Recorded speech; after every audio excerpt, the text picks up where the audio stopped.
ایک بہن نے کینیڈا سے کال کی تھی کہ بعض لوگ میلاد مصطفیٰ صلی اللہ علیہ وسلم پر اعتراض کرتے ہیں، انہیں کیا جواب دیا جائے؟ دیکھیں، اعتراض کرنے والے کبھی باز نہیں آتے، اور جتنے بھی مدلل جواب دے دیے جائیں، بہترین قسم کے جواب دے دیے جائیں، جب سامنے والے نے یہ تہیہ کر رکھا ہو کہ میں نہ مانوں، تو پھر کس طریقے سے ہم منوا سکتے ہیں؟ تو آپ کی سے بھی میری گزارش ہے کہ کسی سے بحث کرنے کے بجائے آپ اسے تھوڑے دلائل بتا دیں، اگر وہ قبول کرتا ہے ٹھیک، نہیں مانتا تو ہمارا کام بتانا ہے، منوانا نہیں۔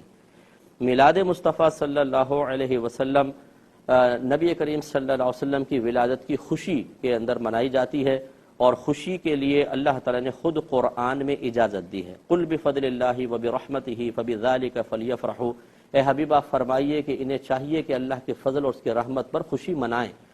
اور دوسرے مقام پہ وَأَمَّا بِنِعْمَةِ رَبِّكَ فَحَدِّثْ، اور اپنے رب کی نعمت کا خوب چرچا کرو۔ دونوں چیزوں کو اگر آپ ملا لیں تو اللہ کی نعمت جب ملے، اللہ کا فضل، اللہ کی رحمت حاصل ہو، اس پر خوشی منائیں اور اس کا اظہار بھی کریں۔ تحدیث نعمت کا مطلب ہوتا ہے نعمت کا اظہار کرنا، خود قرآن میں اللہ تعالیٰ بیان فرما رہا ہے۔ اب اس کا انداز کیا ہونا چاہیے؟ کیا قرآن نے مقید کیا ہے؟ اللہ تعالیٰ نے اجازت دی ہے کہ خوشی منائیں، اپنی نعمت کا اظہار کریں، لیکن کس طرح کریں مقید نہیں کیا، تو ہم جیسے چاہیں کریں، بس ناجائز حرام نہیں ہونا چاہیے۔ کہ اللہ تعالیٰ نے اپنے فضل، اپنی رحمت پر خوشی منانے کی اجازت دی ہے، اور نعمت کو عام کرنے، اس کا چرچا کرنے کا حکم ارشاد فرمایا ہے۔ اب اگر ہم ایک عام امتی سے کویسچن کریں کہ بتائیے کہ اللہ تعالیٰ کی عطا کردہ سب سے بڑی نعمت کیا ہے، اس کی نعمت کا سب سے عظیم ظہور کیا ہے، اللہ تعالیٰ کا سب سے بڑا فضل کیا ہے، تو میرے خیال میں اگر ادنا سے بھی سمجھدار ہوگا کہے گا کہ ہمیں نبی کریم صلی اللہ علیہ وسلم کی امت میں اللہ نے پیدا کیا، یہ اس کا سب سے بڑا فضل و کرم ہے، پھر مسلمان بنایا، پھر اہل محبت میں سے بنایا، تو گویا کہ نبی کریم صلی اللہ علیہ وسلم کا ہمیں مل جانا، بحیثیت نبی کے ان کا ہمیں ملنا، اور ہمارا ان کا امتی ہونا، یہ اتنا بڑا فضل ہے، اتنی بڑی رحمت ہے، اتنی بڑی نعمت ہے کہ میں قسم کھا سکتا ہوں اس پر کہ انشاءاللہ جب آپ بروز قیامت پہنچیں گے تو پھر آپ کو اندازہ ہوگا کہ جس نعمت کی ہم نے اتنی قدر نہیں کی، وہ واقعی کتنی بڑی نعمت ہے، اور کس طریقے سے نبی کریم صلی اللہ علیہ وسلم کی نسبت کی برکت سے ہر شخص کو، ہر امتی کو پروٹوکول ملے گا، اس کا ہم اندازہ نہیں کر سکتے۔ رحمت کونین صلی اللہ علیہ وسلم فرماتے ہیں کہ خدا کی قسم جب تک میں جنت میں داخل نہ ہو جاؤں، پچھلے تمام نبیوں پہ جنت حرام ہے، اور جب تک میری ساری امت داخل جنت نہ ہو جائے، پچھلی امتوں پہ جنت حرام ہے۔ جو پہلے آئے ہیں وہ بعد میں جائیں گے، اور جو بعد میں آئے ہیں وہ پہلے جنت میں جائیں گے، اور بہت ہی عزت اور احترام کے ساتھ۔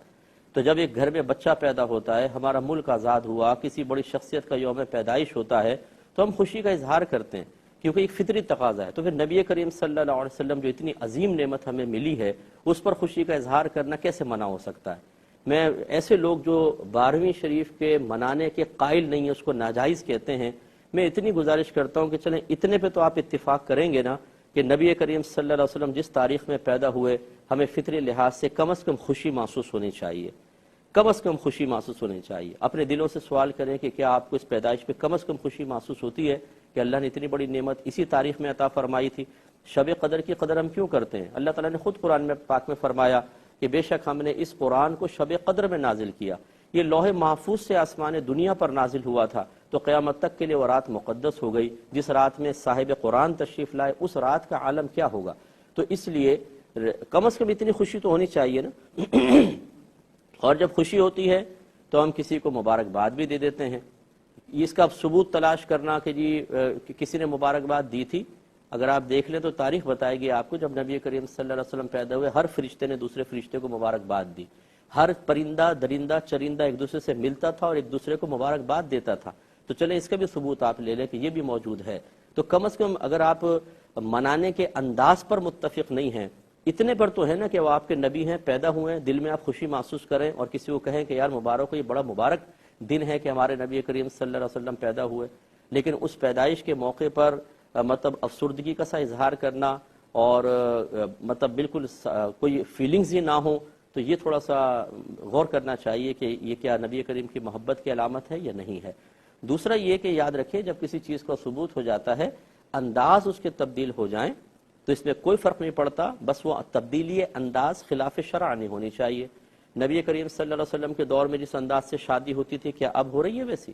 جس انداز سے اس زمانے میں تعلیم حاصل کی جاتی تھی اب اس انداز سے تعلیم حاصل کی جا رہی ہے؟ جس انداز سے اس زمانے میں مسجدیں بنی ہیں کیا اسی انداز سے اب مسجدیں تعمیر ہو رہی ہیں؟ بالکل بدل گیا ہے نا۔ لیکن اب ہم اس میں اصول کیا بنائیں گے کہ بس خلاف شرع نہ ہو، تھوڑی بہت تبدیلی تو سب چلتی ہے۔ تو پھر اسی طریقے سے اگر نبی کریم صلی اللہ علیہ وسلم کی خوشی منانا جو قرآن میں مطلقاً اجازت دی گئی ہے، کچھ مسلمان اس کے طریقے اختیار کرتے ہیں، جو ان میں غلط طریقہ ہے اسے ہم خود غلط کہیں گے، اور جو جائز طریقے ہیں اسے غلط کہنے والا خود غلط ہوگا۔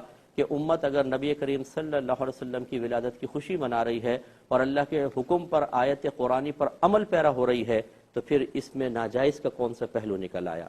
تو اس لیے سمجھنا چاہیے اس کو۔ تو میں آپ سے گزارش کرتا ہوں، جس بہن نے کال کی تھی، کہ یہ سمجھانا مطلب اس وقت نافع ہوتا ہے جب سامنے والا کسی اور سوچ کے تابع ہو کر مفلوج نہ ہو چکا ہو۔ جس کی سوچ مفلوج ہو جائے وہ کبھی قبول نہیں کرتا۔